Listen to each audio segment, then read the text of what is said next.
Hello, friends. Nice to see you, be together this evening. I'm happy to have time of sitting meditation, and we're going to do something a little bit different this evening for our first sit. I'll tell you about that in a minute. And then we'll have a period of walking meditation, and then another opportunity for sitting meditation before I offer some thoughts on freedom of thought. So it's wonderful to be together. For our first sitting meditation this evening, I thought that I would share a recording. It's an audio recording by Thich Nhat Hanh. And he's talking about meditation, and it's a little bit different in terms of a guided meditation.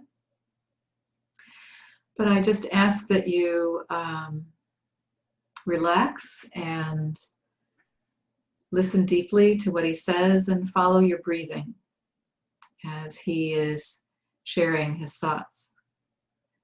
And we have some new folks this evening, and I just want to say a special welcome to Laura, and we will have an opportunity to welcome you properly after our formal practicing this evening. So go ahead and find your posture, put your feet firmly on the floor, feel the weight of your seat in your chair. Begin to bring your awareness to the sensation of your in-breath and out-breath. And you might want to bring a light smile to your lips because it helps to change the interior atmosphere. And I will share my screen.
Sitting meditation is something that can be very enjoyable.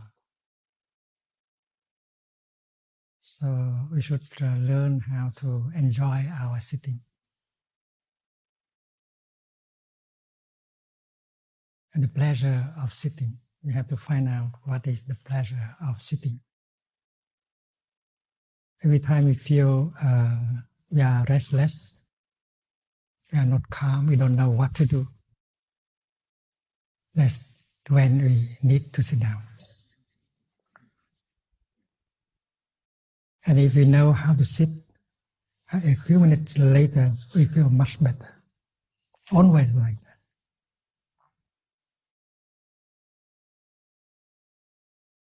We should learn how to sit and to enjoy sitting. Sitting is to feel that you are alive, that you don't have anything to do, you just enjoy sitting. The day when Nelson Mandela came to France for a visit, he met President Mitterrand, and the press here asked him what he would like to do the most. And he said, sit down and do nothing. He said that since the time he was released from prison, he was so busy as a president. And he did not have the time to sit and enjoy sitting. Well, if we are given time to sit, to do nothing, we should know how to sit, how to do nothing. Because sitting is a pleasure. It can be nourishing, healing.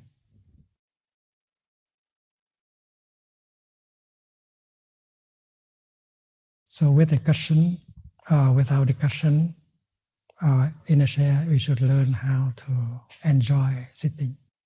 Maybe 10 minutes, 20 minutes, 45 minutes, and so on. And every time we feel that we are not very peaceful, we have some suffering, we are restless, we don't know what exactly to do, sitting is the best thing to do.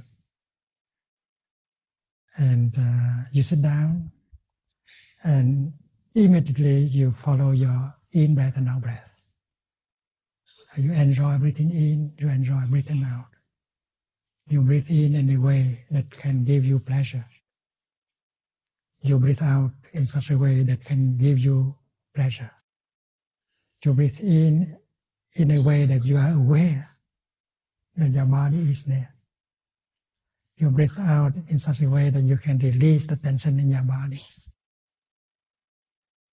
And if you are in touch with your body, you can be in touch with the wonders of life around you.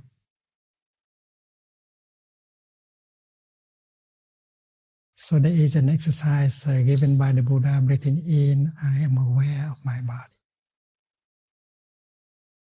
That is connecting mind to body. Sometimes we work with our computer. We are completely lost in the work, and we do not remember that we have a body. The monastics in Plum Village and also the lay practitioners, they like to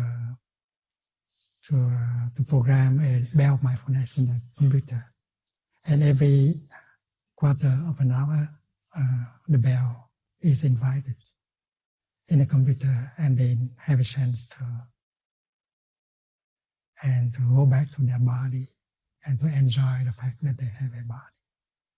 And breathing in and out 3 times are enough to release the tension in the body, to smile, and then they will continue the work. And you might like to do the same. You can download the Bell of Mindfulness from Plum Village website.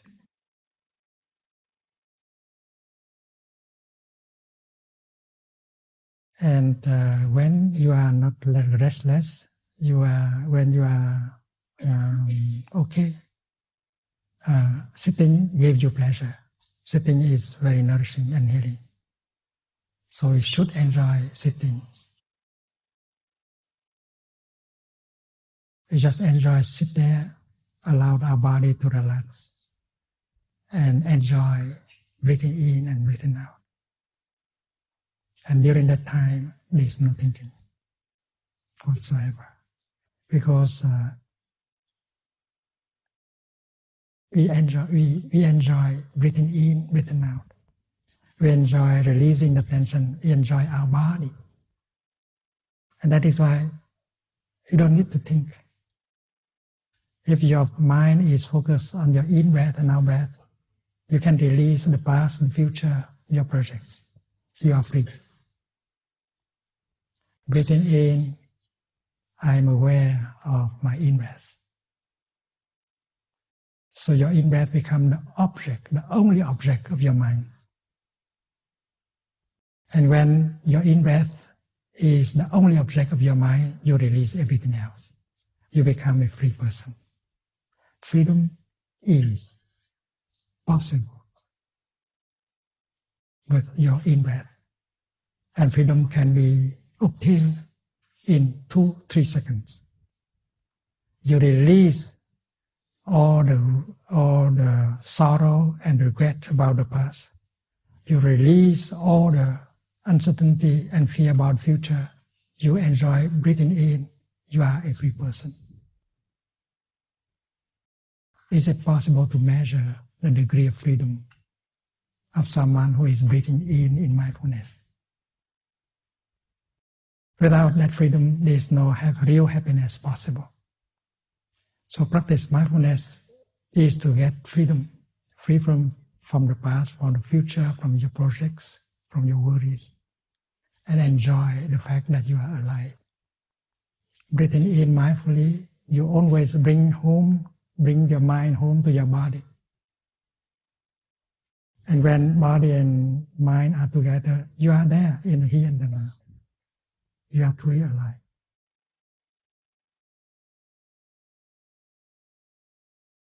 The first exercise on mindful breathing that the Buddha proposed is breathing in.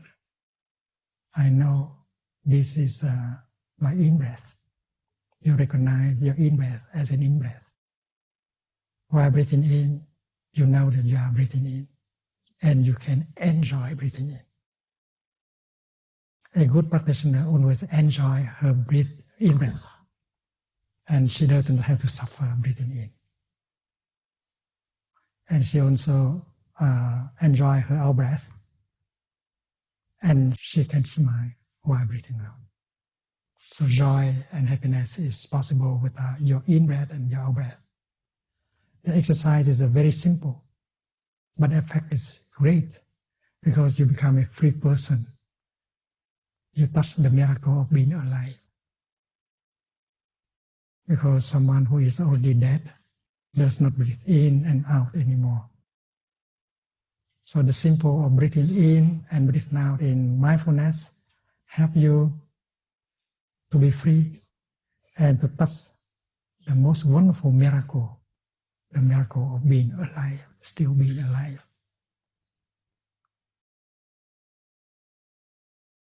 And you don't need to make any effort. You breathe in and out mindfully and naturally, and you enjoy. Breathing in and out can be nourishing, healing, make you free. And the second exercise of mindful breathing is to follow your in-breath all the way through. Suppose your in-breath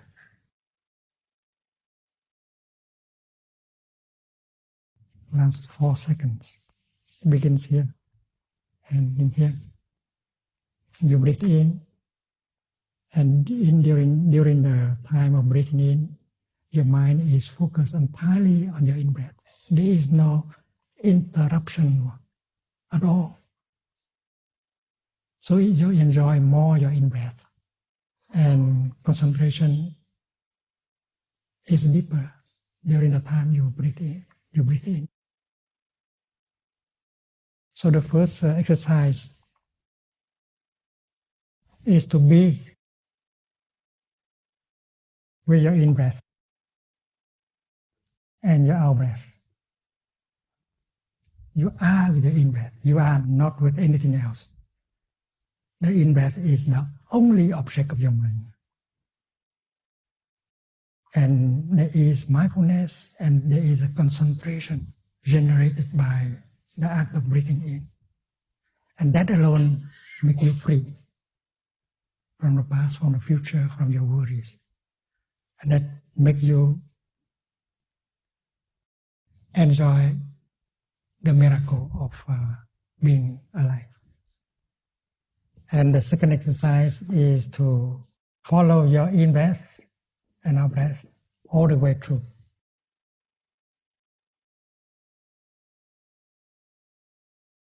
You enjoy more when your mindfulness and your concentration is deeper. Mindfulness and concentration is a source of happiness. And by breathing in and out mindfully, by following your in-breath and out-breath without interruption, you generate the energy of mindfulness and concentration. And the third exercise of mindful breathing is to be with your body. Breathing in, I'm aware of my body. You bring your mind back to your body and you remember that you have a body. Your body is a wonder.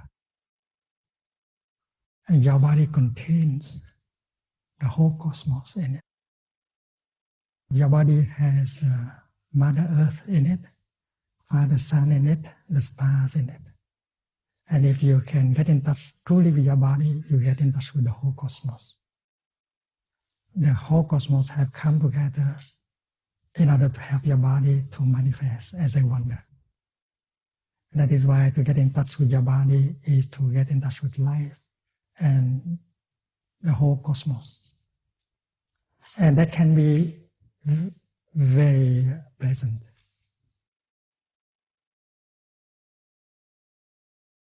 When you practice the fourth exercise of mindful breathing, you help your body to release the tension. Breathing in, I allowed my body to release all the tension. Calming the body.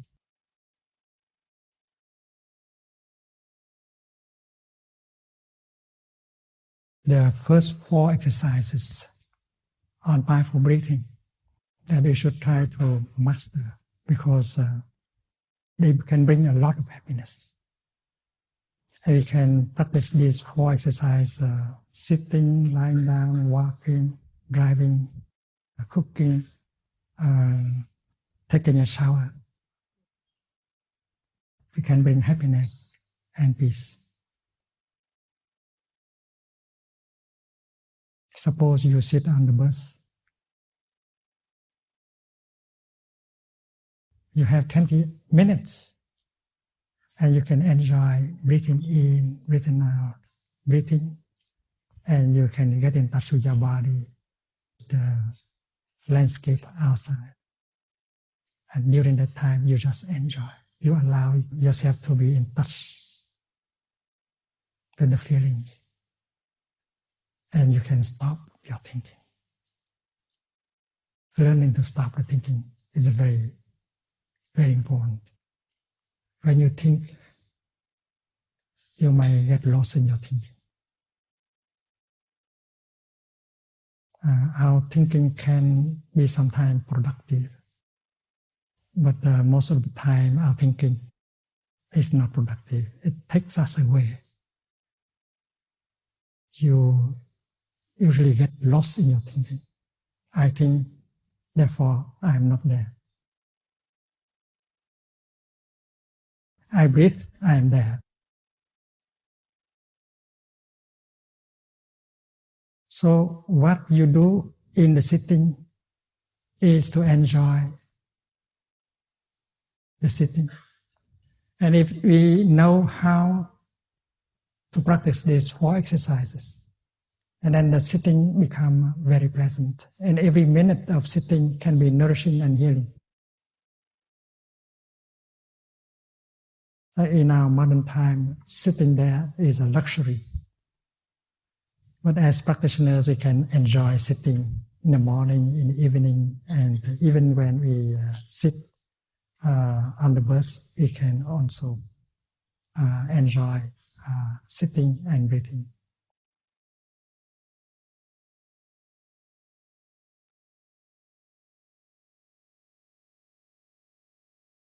And when we master the four exercises of mindful breathing, we enjoy more our practice of sitting.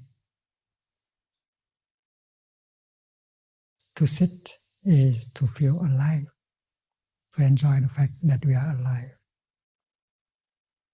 When we sit like that, we can release all the tension. We can feel the joy of being alive, and we can get in touch with our body. And then we can also get in touch with all the wonders of life around us.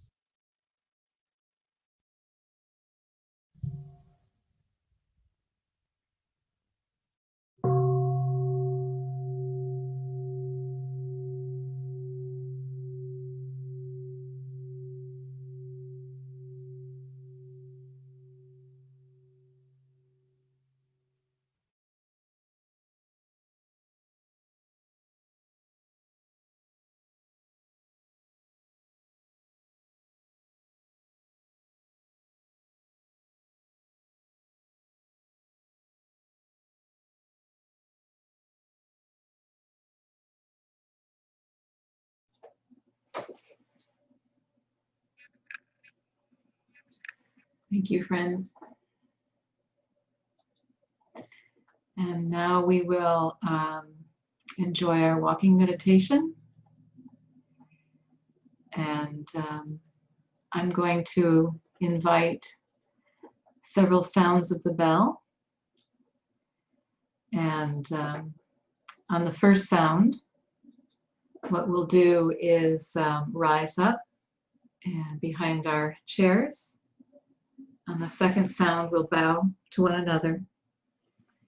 And on the third sound, we'll go ahead and begin our walking. Our walking is very gentle on the earth.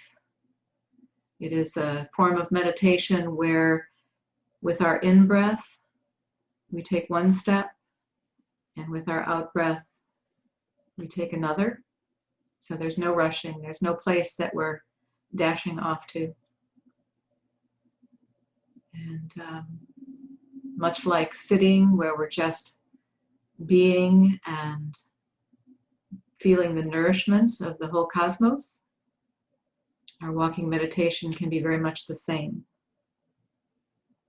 And it's an important practice because it begins to help us develop the ability to be mindful as we move through the world.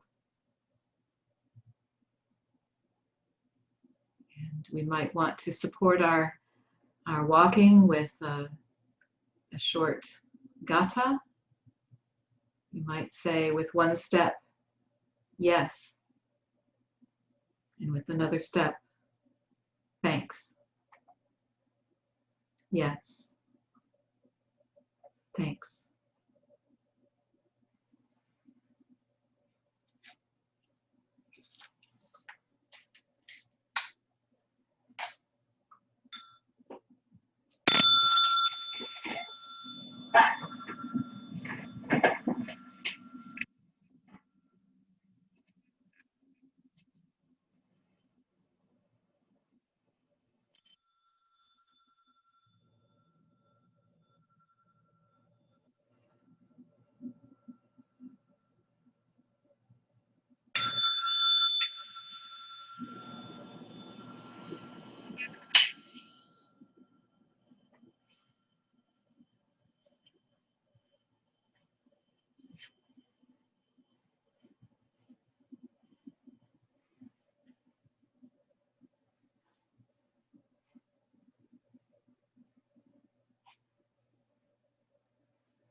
We'll go into our second sitting meditation, and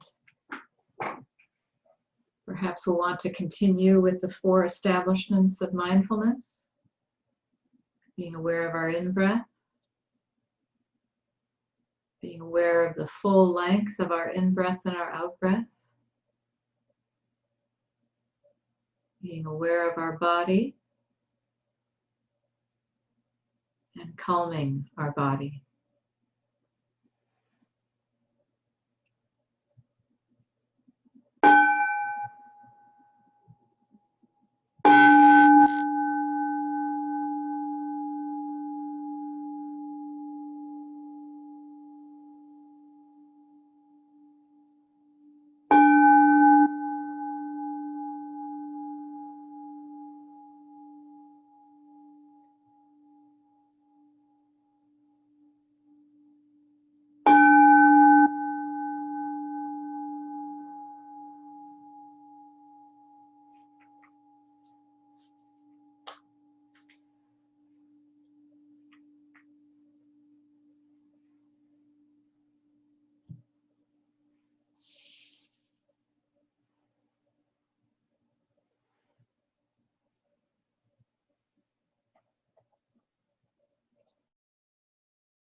So I thought I'd begin by reading the third of the 14 mindfulness trainings called Freedom of Thought.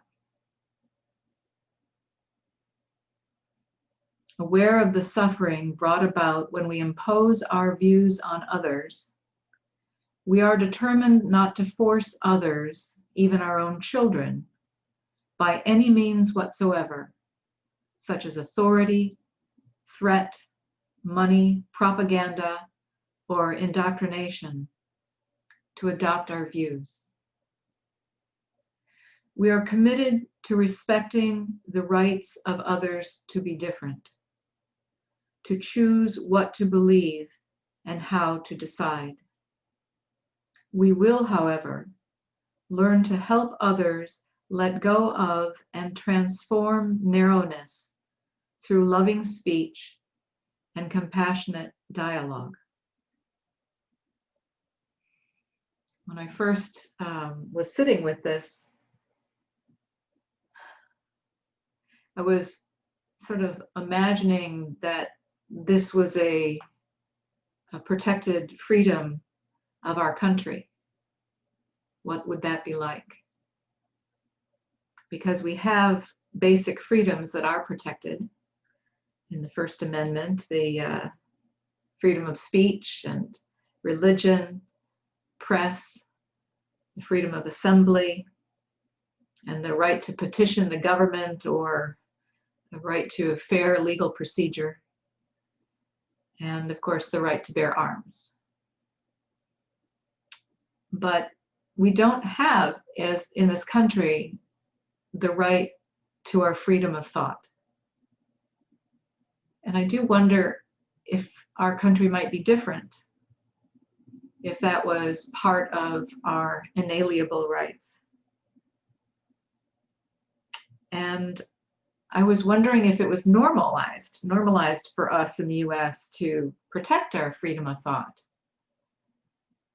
And I have to say that no, I don't think it actually is normalized. I think that there's, for a long time, been a lot of advertising that tells us what to think. And I think that there's been some indoctrination in our educations. And even recently, there has been a new practice that shuns anyone who does or represents something offensive to particular groups of people, cultures, or ideologies. So this is the new cancel culture that we're starting to hear about. And it refers to a growing practice of withdrawing support or canceling out public figures and companies after they have done or said something that's considered objectionable or offensive. And it's generally discussed as being performed in social media in the form of like group shaming. The cancel culture was, I think, initially described by a group of 150 writers and scholars and playwrights and poets and journalists who published a letter, an open letter of justice and open debate. And they were decrying the cancel culture and saying that it's an attack on free speech, which they called the lifeblood of a liberal society. And then another perspective emerged that's, I think, well represented by Sarah Hagi, who is a writer from Toronto and a Black Muslim woman who shared her thoughts in Time magazine.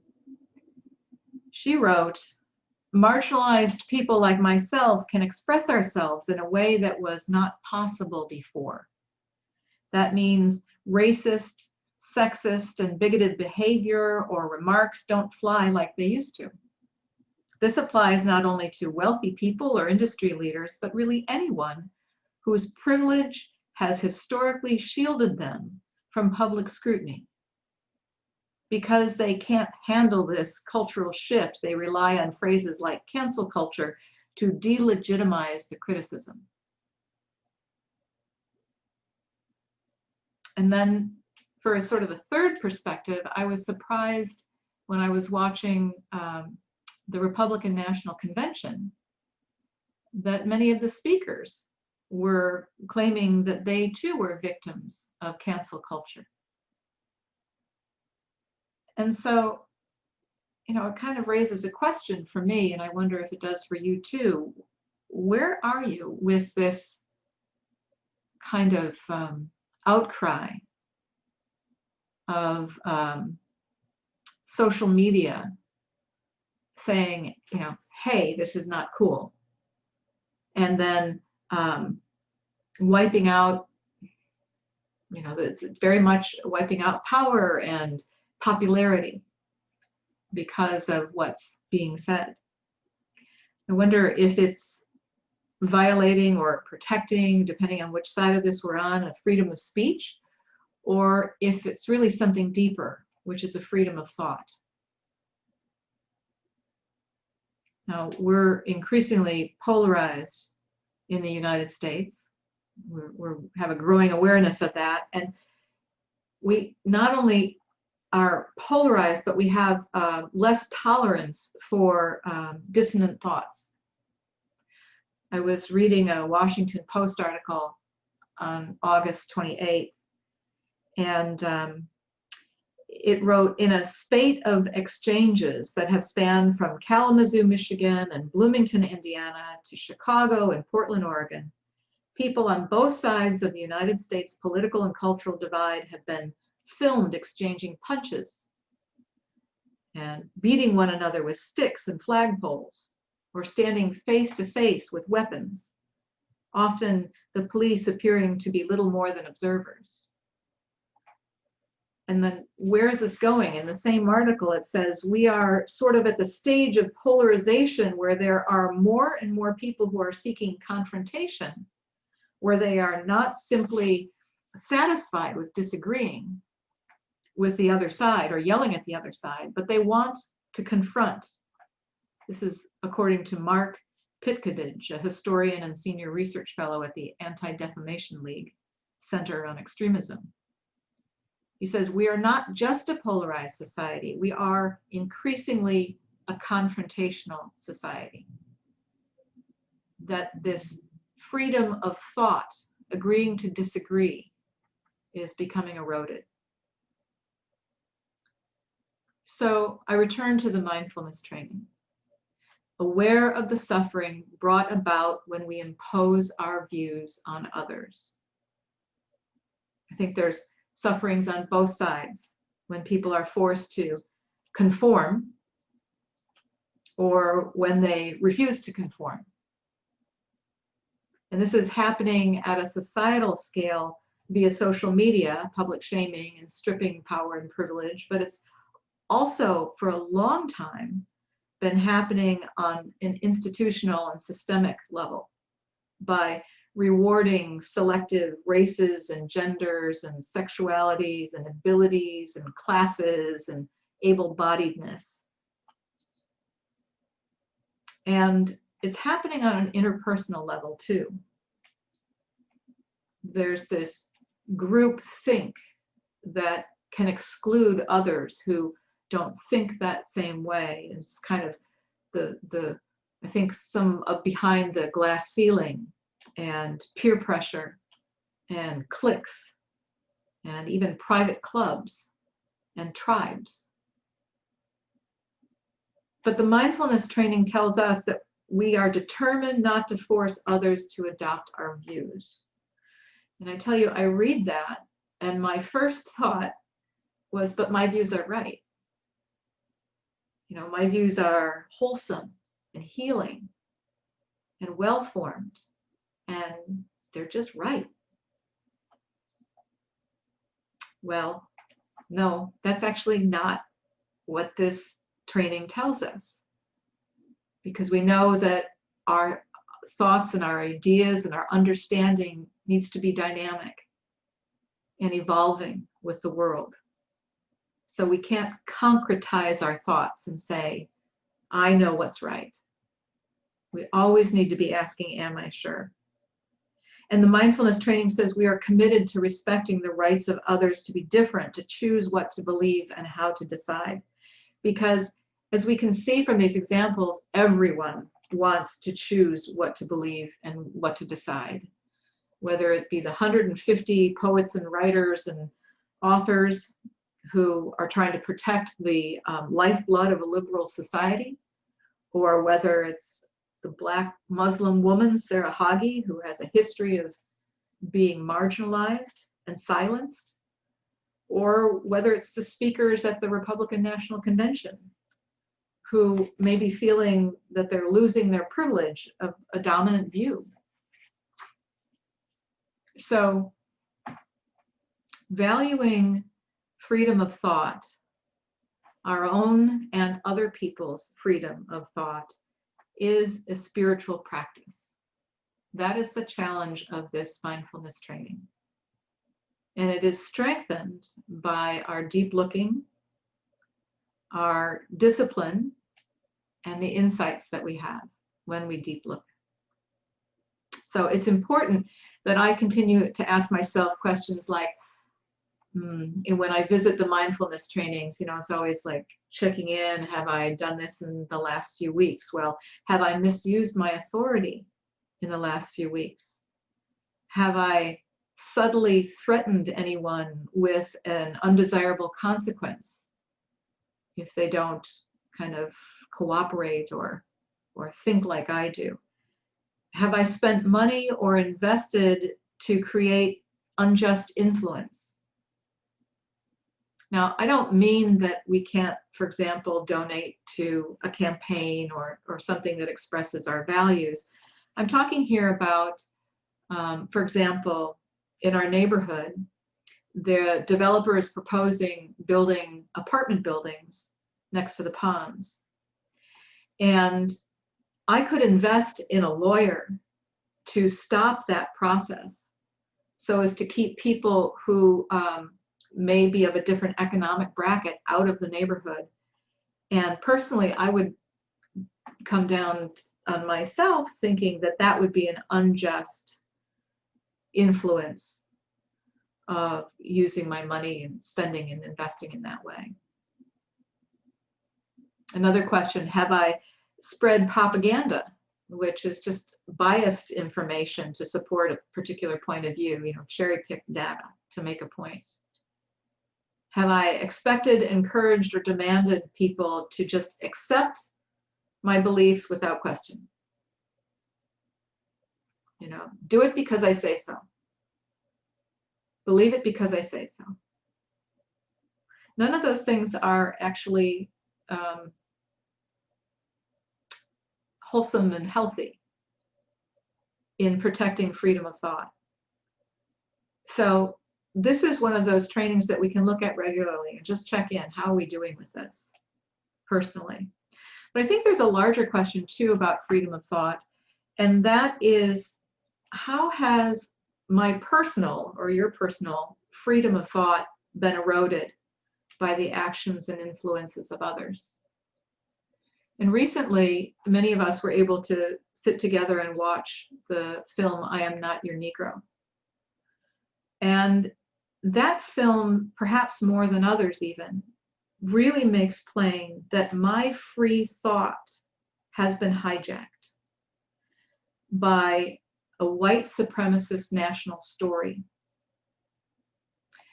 That the tools that were used to erode my free thinking were authority figures telling me, painting, a certain picture a certain way, biased propaganda messages, extending personal benefits to me in terms of unearned privilege, sort of rewarding me for thinking and acting in certain ways,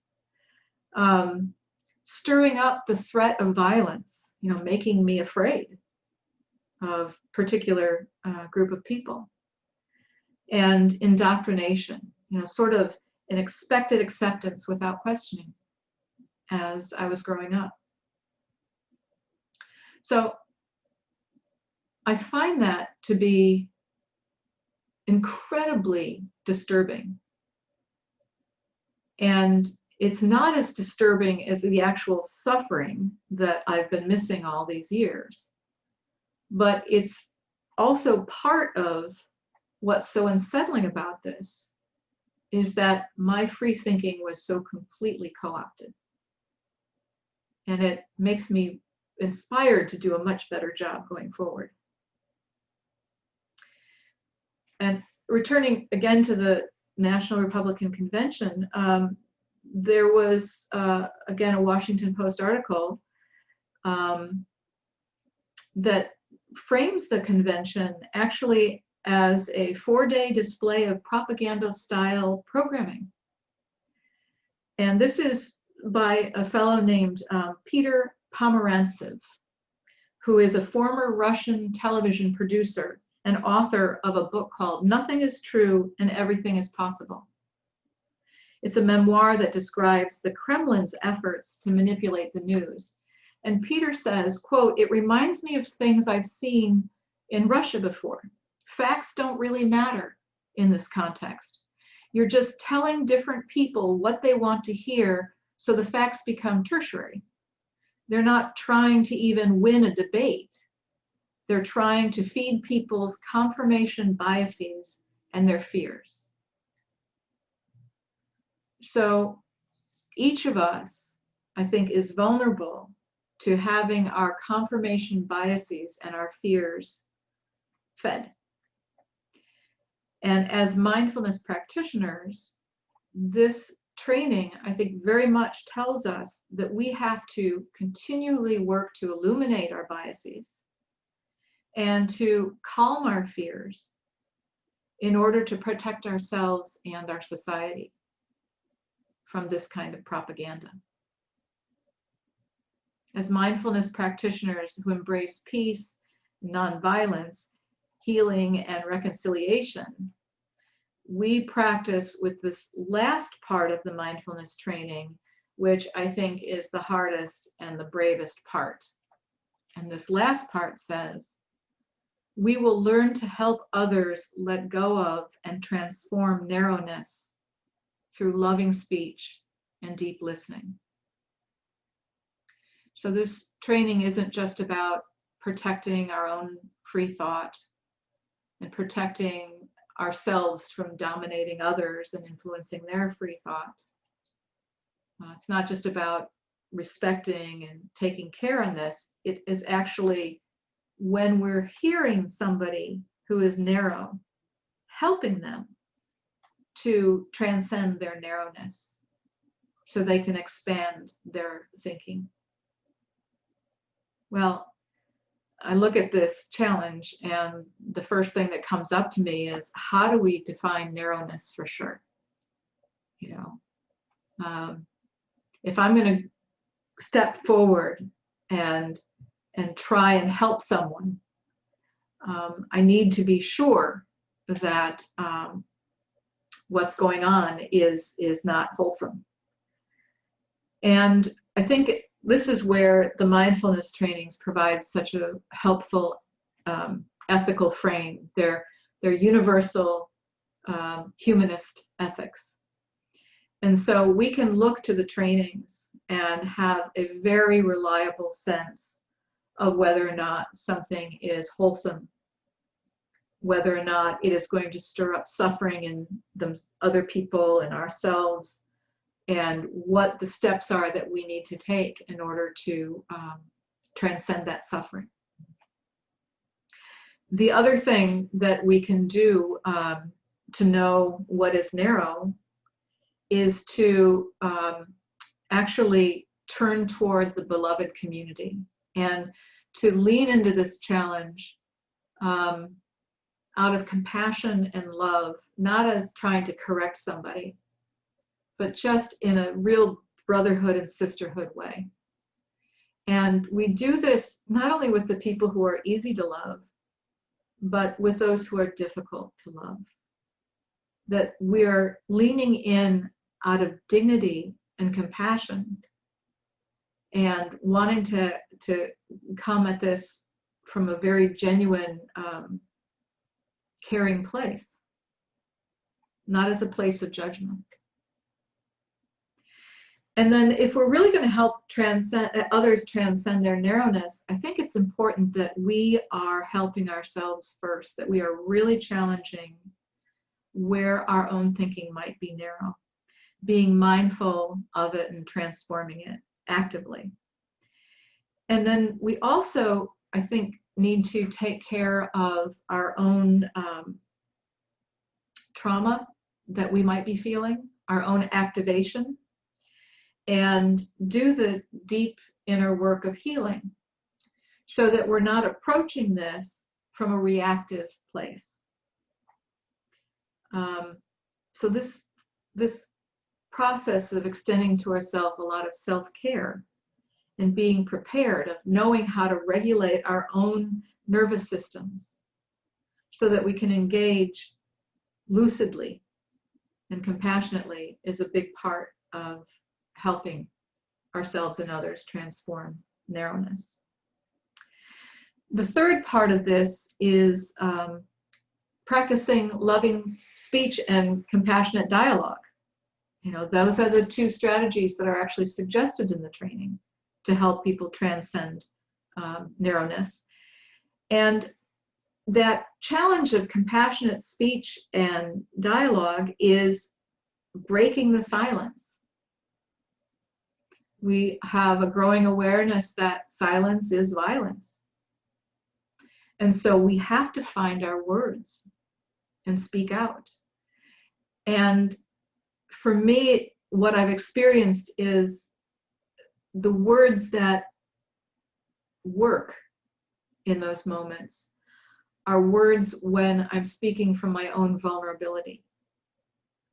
So I might, for example, rather than saying, that's wrong, or don't say that, it offends me, or you're part of the, whatever the kinds of things might come out of our mouth, we can learn to say, I hear you.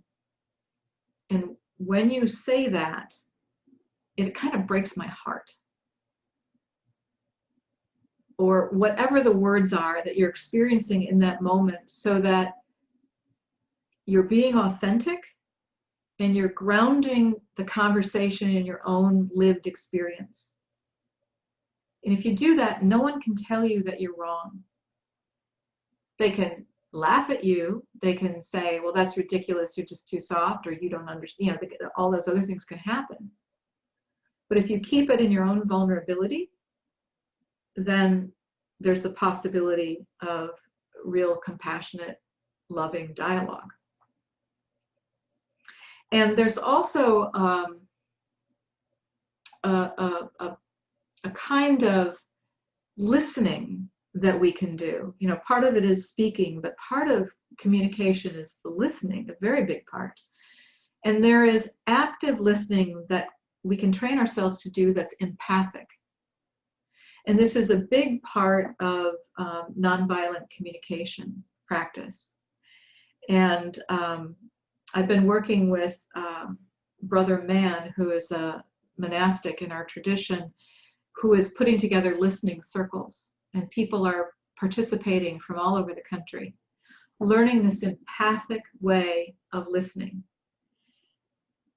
The fourth thing that we can do to help others transcend narrowness is to act with and learn from others who are also seeking to let go of their own narrowness and helping others transform as well. And so part of the partners that we can turn to are here within our Plum Village tradition, other members of Indigo Sangha, Mindful Peace Builders out of Berkeley, the Earth Holder community, the Arise Sangha, and then also on retreats. We're practicing deep listening and loving speech on retreats and learning to hone those tools. And beyond the Plum Village tradition, there is a group that those of you who were able to participate in Saturday's session with Kazu Haga, who is the author of healing resistance.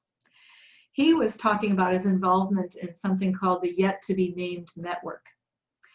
And this is a decentralized constellation of nonviolent direct actions teams, which are across the United States, that are positioning themselves at the intersection of racial healing and climate justice.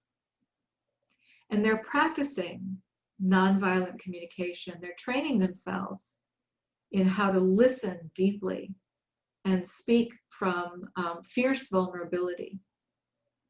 So I'd be happy to share with you information on that if anybody would be interested in learning more. So in the announcement I sent out about the talk today, I said that this mindfulness training, like the other ones, helps free us from fear of the illusion of a separate self.